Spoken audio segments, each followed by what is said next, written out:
Viewer discretion is advised. The following contains disturbing imagery, psychological discomfort, and real historical events that some viewers may find deeply unsettling. Certain descriptions may create a sense of unease or disorientation. What you're about to hear is based on documented events. You've been warned. They arrived in mass. But not all of them left as the same people who walked in, because at some point during that night, something changed. Not suddenly, not violently, but slowly, quietly, almost politely. The kind of change you don't notice while it's happening, only after it's already taken hold. By the time the dinner was served, a human body was placed at the center of the table, and no one stopped it. No one left. No one questioned what they were being asked to do. And that's the part that stays with you. It wasn't hidden. It wasn't a rumor. It was photographed, attended by some of the most powerful people in the world. And yet, decades later, no one can fully explain what they were looking at. In the year 1972, one of the most powerful families in the world hosted a private gathering inside a castle in France. The event was photographed, attended by royalty, artists, celebrities, and people whose influence shaped entire systems most would never see. And yet, decades later, people still look at those images and ask the same question. What exactly happened that night? Not because the event was hidden, not because the evidence was destroyed, but because the more clearly you look at it, the less you understand it. And the part that people still can't agree on is whether anything actually crossed the line, or if the line was removed before anyone noticed it was gone. On December 12, 1972, guests began arriving at the Château de Ferrières, a massive estate located just outside of Paris, France. The castle itself already carried a sense of accumulated weight. Built in the mid-1800s, it had stood for over a century as one of the most imposing private residences in all of Europe. It was built to communicate power, immovable, silent, permanent power. Its halls had seen diplomats, aristocrats, heads of state, and some of the most influential figures in the history of modern Europe. It had been seized by German forces during World War II, looted, occupied, and then returned to its owners, who rather than abandon it, simply continued living inside it. The event was hosted by Marie-Helene de Rothschild, wife of Guy de Rothschild. The Rothschild name needed no introduction then. It still doesn't. The guest list was exclusive, carefully curated, a mixture of European nobility, world-famous artists, actors, fashion designers, and individuals who moved in social circles entirely removed from the ordinary world. These were not merely wealthy people. Many of them were people whose decisions shaped the lived experiences of millions of others. This was not a public event. It was not advertised. It was not meant to be understood by anyone outside of it. It was called a Surrealist Ball. But that name doesn't fully explain what happened inside. Long before anyone stepped foot inside the castle, something about the event already felt off. The invitations were not written in a normal way. They were printed backwards. To read them, you had to hold them up to a mirror. At first glance, this might seem like a clever artistic flourish, a nod to the Surrealist movement, which often played with perception, reflection, and the deliberate distortion of ordinary reality. The Surrealists were known for this, making the familiar feel wrong. But sit with it for a moment, because there's something about a mirrored invitation that lingers longer than it should. In order to understand the message, you had to look at yourself, not directly, but reflected, reversed, slightly distorted by the imperfections in the glass. You had to face your own image before you could learn what was being asked of you. That's not just an artistic choice. That's a statement about the kind of night this was going to be. Nothing about it would be approached head-on. Nothing would be seen directly. Everything would come to you at an angle. And if that sounds dramatic for a party invitation, consider how it felt to receive one.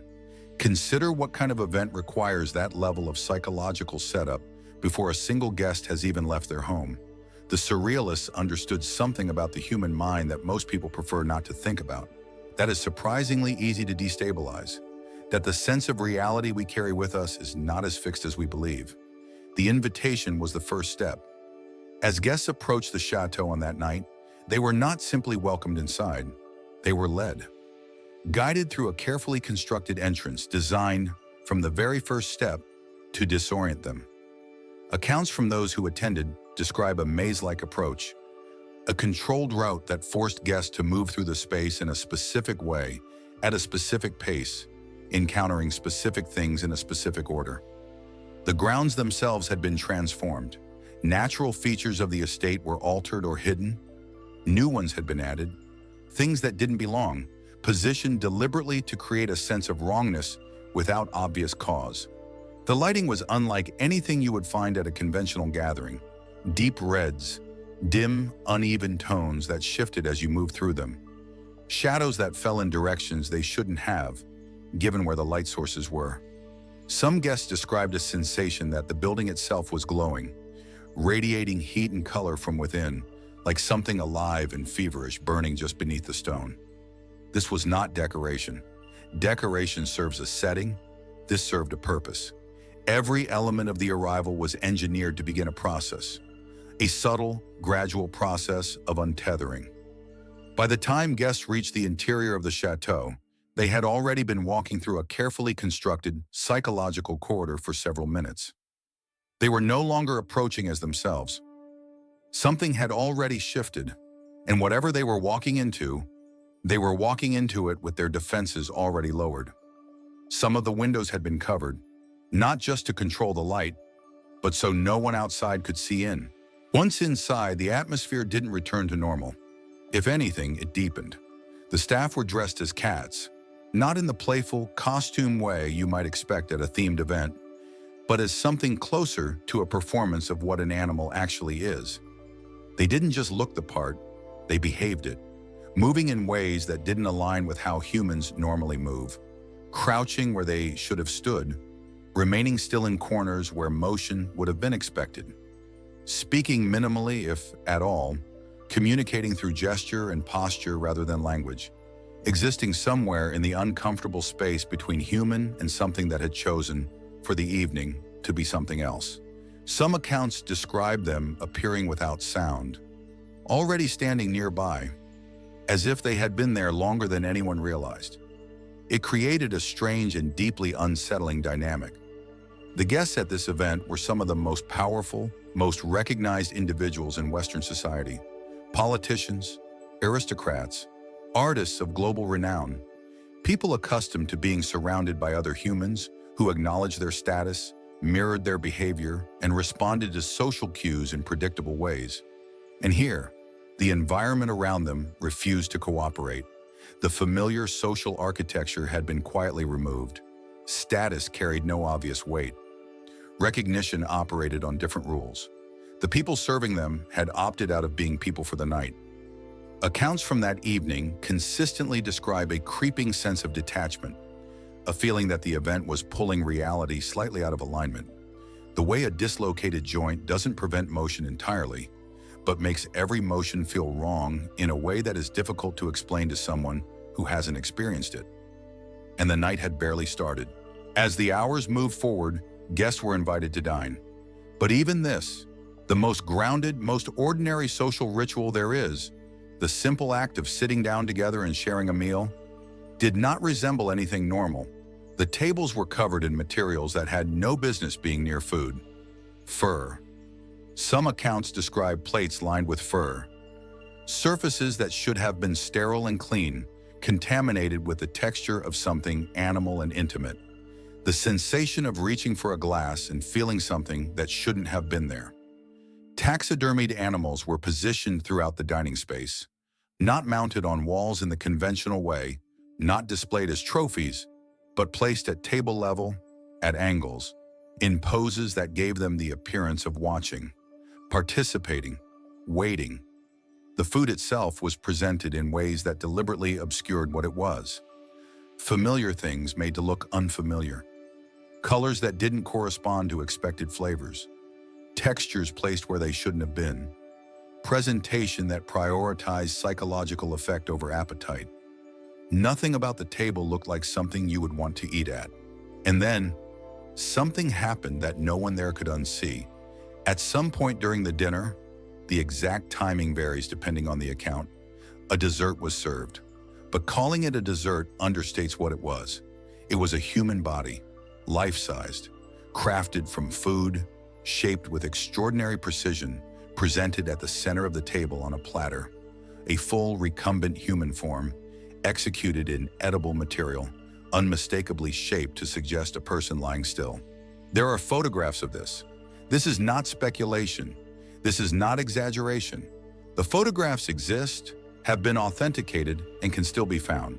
A human form, presented as food, and the guests, royalty, celebrities, artists, members of some of the most powerful families in the world, were expected to serve themselves from it. There are accounts that suggest it didn't happen all at once, but gradually, as if no one wanted to be the first, but no one wanted to be the only one who refused. There is no record of anyone refusing. There is no record of anyone reacting with the kind of visible, documented horror that the image, viewed from outside, seems to demand. The event simply continued, and that might be the most unsettling part of all. Because what it suggests is that by the time that moment arrived, by the time guests were sitting at a table lined with fur, surrounded by watching taxidermy, in a room full of people whose faces had been replaced by masks, in a building they had entered through a psychological gauntlet designed to loosen their grip on normalcy, the sight of a human body presented as food no longer produced the response it should have. The environment had done its work. There's a point in environments like this where people stop reacting and start adapting. Something had already been dismantled, and whatever crossed a line in that moment was crossed quietly and collectively and without apparent resistance. Throughout the entire evening, the guests wore masks, not as an optional element, not as a costume choice that some took up and others declined. The masks were part of the event itself. They varied enormously in design. Some were crafted to resemble animals, the features of beasts translated onto the human face with disturbing precision. Others distorted human anatomy in ways that were harder to categorize. Eyes that didn't sit where eyes should, mouths frozen in expressions that couldn't be read as any recognizable emotion, faces that seemed to be in the process of becoming something else and hadn't yet finished. Some masks made the wearer look dead. Some made them look like they were screaming, frozen at the moment before the sound emerged, or perhaps frozen after it had finished, in the horrible silence that follows. The host herself, Marie-Helene de Rothschild, wore a stag's head, not a miniature, not a stylized representation, a full stag's head rendered with extraordinary craftsmanship, adorned with tears made of diamonds. Beautiful by any technical measure, and deeply, categorically wrong in a way that is difficult to articulate but impossible to dismiss. Because masks do something very specific to the people wearing them. They remove identity, they remove recognition, they remove the particular social accountability that comes from being seen, from existing in a space where other people can look at your face and know who you are. When everyone in a room is masked, no one is entirely themselves. And when no one is entirely themselves, the rules that govern behavior begin to blur at the edges. Not always in obvious ways, not always in ways that produce visible, documentable consequences, but in subtle shifts, in the gradual erosion of the friction that normally keeps people inside the boundaries of what they would do if they knew they were being watched. The masks were not decorative, they were functional. They served a purpose. And that purpose was to make the people wearing them into something slightly different from who they were when they arrived. As the night moved deeper into the hours of December 12th, 1972, and by some accounts well into the early morning of December 13th, something accumulated, not something you could point to in a photograph, but something that can be felt even now by people who only have access to the photographs and the written accounts. People who weren't there, who have no direct stake in the event, who encounter it for the first time decades after it ended. Something that makes you set the images down and sit quietly for a moment. Some accounts suggest it became difficult to keep track of time, as if the night was stretching or repeating in ways that didn't quite line up. The Surrealist movement, from which the event drew its aesthetic framework, was not at its core merely about art. It was a philosophical project, an attempt to access what its founders called the uncanny, the experience of encountering something familiar that has been made, through some subtle alteration, to feel deeply, inexplicably wrong. The German word for it is unheimlich, literally unhomelike. The sensation of being in a place that should feel safe and finding that something about it refuses to let you rest. The surrealists believed that this experience, this controlled disorientation, could reveal things about human psychology that the ordered, rational surface of everyday life kept hidden. And they were right. It can.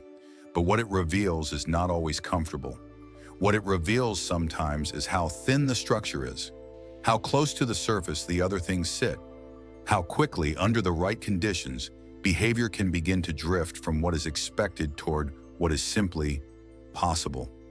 The event at the Château de Ferrières was not the first time wealthy and powerful people had gathered together and done things that would look strange from the outside.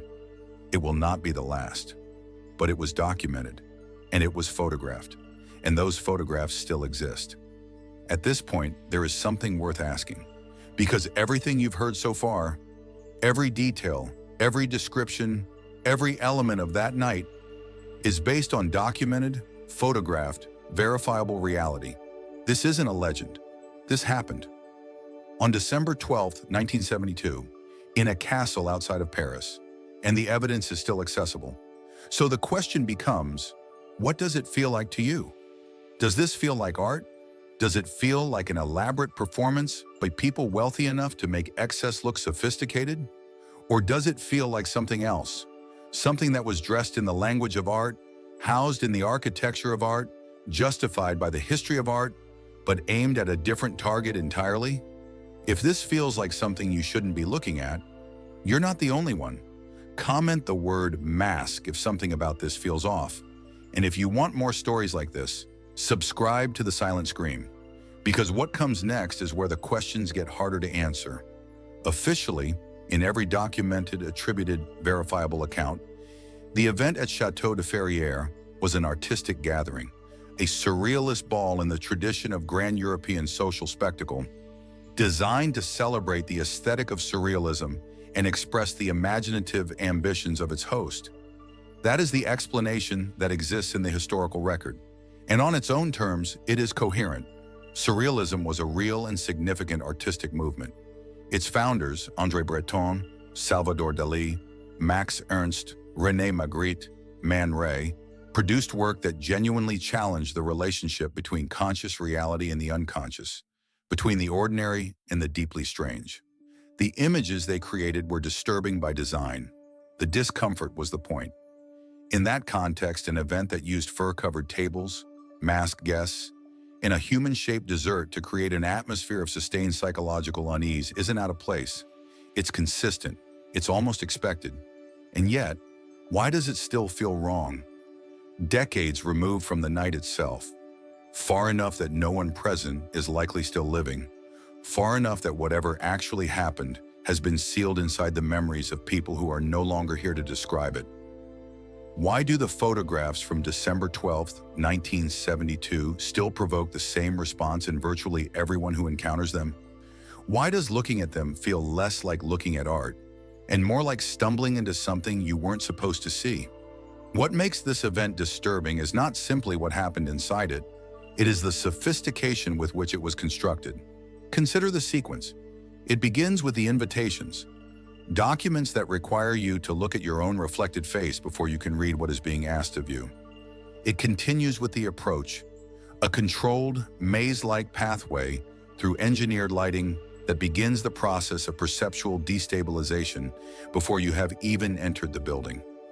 It deepens inside, with staff who have voluntarily abandoned their humanity for the night, with surfaces covered in materials that contaminate the familiar, with objects positioned to blur the line between the living and the dead. It reaches a specific point, at dinner with a human form at the center of the table, where something that should provoke a strong, instinctive response is simply absorbed, normalized, accepted as part of the experience. And throughout all of it, the masks, the constant, unbroken removal of identity and its accompanying accountability. This is not an accidental sequence. Every element reinforces the one before it. Every escalation is prepared for by what came earlier. By the time you have been through the mirrored invitation, the engineered approach, the animal servants, the fur-lined plates, the watching taxidermy, the arrival of a human-shaped dessert does not land the way it would have 3 hours earlier, because you are not the same person you were 3 hours earlier. The most effective kind of fear is not produced by a single shocking image.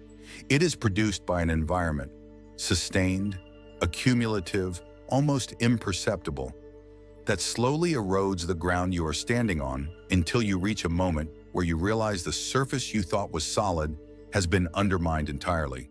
And then you have to decide what to do with that. So what was it? Was the Rothschild Surrealist Ball an elaborate work of collective art, a living installation in which the guests were simultaneously the audience and the material?